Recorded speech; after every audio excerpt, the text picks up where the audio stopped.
Christophe Dequitte, vous voulez vous adresser au ministre de l'Agriculture, vous avez envie de lui dire quoi? Et oui, monsieur le ministre de l'Agriculture, je voudrais vous mettre l'accent sur un point majeur de ce qui se passe aujourd'hui dans l'agriculture, et notamment partout en Europe. On a une baisse cruciale du nombre de jeunes agriculteurs qui s'installent. Alors, c'est un phénomène qu'on trouve partout en Europe. La France ne fait pas exception là-dessus. Et je vais simplement vous citer quelques chiffres. Il y a un peu plus de 10 millions d'exploitations en Europe. Il y en a 60% dont les agriculteurs ont plus de 55 ans et il y en a 31% où ils ont plus de 65 ans.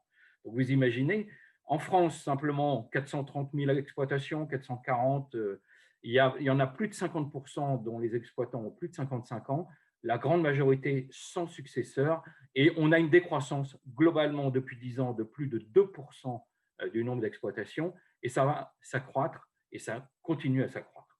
Bon, donc qu'est-ce qui se passe? Et que demandent les jeunes? Les jeunes, ils ne demandent pas grand-chose en fait. Les gens, ils demandent simplement de pouvoir vivre de leur métier, c'est-à-dire que leur métier soit rentable. Ils demandent de pouvoir avoir accès au foncier, puisque aujourd'hui on s'aperçoit que le foncier explose. Vous avez des prix, par exemple, aux Pays-Bas jusqu'à 140 000 euros par hectare.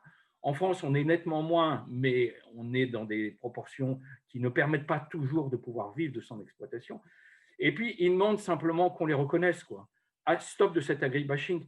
Comment peut-on accepter, comment peut-on être attiré par un métier où il y a plus d'un suicide par jour et qui sont dus à la fois à la rentabilité et à l'agribashing. Donc, on s'est aperçu qu'en Europe, d'autres pays que le nôtre avaient eu des œuvres extrêmement vertueuses par rapport à ça.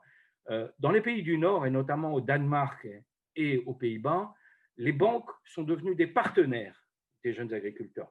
Et notamment, ils leur proposent des prêts à long terme où on ne rembourse le capital qu'in fine. C'est-à-dire que tous les ans, le jeune agriculteur ne rembourse que les intérêts. Et il implique complètement son organisme collecteur ou sa coopérative qui est caution. Et la banque accepte cette caution.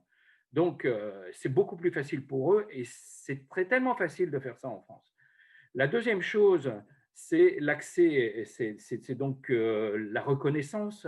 Et donc, vous avez deux pays qui m'ont beaucoup marqué, c'est l'Irlande et la Suède, où il y a des campagnes de communication qui sont faites pour attirer des jeunes dans les métiers de l'agriculture, parce qu'on estime que c'est vertueux. Vous avez en Italie et au Luxembourg des filières extrêmement organisées, c'est-à-dire qu'on sait exactement le retour d'investissement et chaque étape de la production au consommateur, gagne bien sa vie. Alors, monsieur le ministre de l'Agriculture, je voudrais simplement vous dire que les EGA se fassent, qu'on arrive effectivement à faire cette première partie des EGA, le retour de la marge vis-à-vis des gens qui bossent, vis-à-vis des gens qui travaillent et qui veulent vivre de leur métier.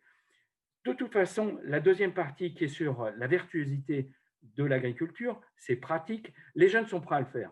J'ai écrit un bouquin qui s'appelle Le Tour de France des jeunes talents de l'agriculture, avec 50 jeunes qui ont été exploités. Je peux vous dire, monsieur le ministre, qu'ils sont tous prêts à y aller. Ils sont courageux, ils sont ingénieux, ils savent s'adapter. Et ces 50, ils sont des millions en France. Aujourd'hui, on a plus de 9000 installations en France de jeunes. Ils sont tous capables de le faire. Ils ont tous envie d'y aller. Alors, monsieur le ministre de l'Agriculture, aidez-les. Faites de telle façon qu'ils puissent vivre de leur métier et qu'on les reconnaisse un peu pour les heures de boulot qu'ils fassent.